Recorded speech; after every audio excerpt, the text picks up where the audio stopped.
నమస్తే. నా పేరు రంగ.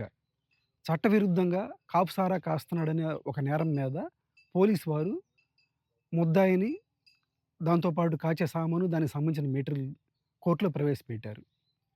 ఆ కోర్టులో ఉన్నది మహిళా మ్యాజిస్ట్రేటు. ఆవిడ పేరు శివగామి కాదు గానీ, ఆవిడ నా మాటే శాసనం అని ఫీల్ అవుద్ది. పైగా రోజు భర్త చెప్పే అబద్ధాలతో విసిగిపోయి, ప్రపంచంలో మగవాళ్ళందరూ అబద్ధాలే చెప్తారని ఒక కరుడుగట్టిన నిర్ణయానికొచ్చేసిందావిడ.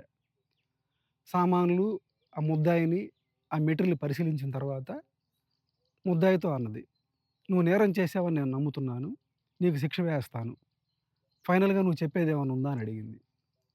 దానికి ఆ ముద్దాయి, "నేను ఎటువంటి నేరం చేయలేదు. నాకు సారాయి ఎలా ఉంటదో కూడా తెలీదు." నే అని చెప్పి అన్నాడు. అంటే ఆవిడ సామాన్లు నీ దగ్గర ఉన్నాయి గాబట్టి, నువ్వు నేరం చేసినట్టే అంటది. దానికి అతను, "అది అక్కడ సారాయి దొరకలేదు, ఏమి లేదు. సామాన్లు ఉన్నందుకే శిక్ష వేస్తారా?" అని గట్టిగా అడిగాడు. ఆవిడకి కోపమొచ్చింది. "నువ్వు సారా కాయకపోతే సామాన్లు నీ దగ్గర ఎందుకున్నాయి? సామాన్లు నీ దగ్గర ఉన్నాయి గాబట్టి నేను నీకు శిక్ష వేస్తాను" అంది. దానికి అతను, "అలా అయితే నా మీద రేప్ చేసినందుకు గూడా శిక్ష వేయండి" అని అడిగాడు.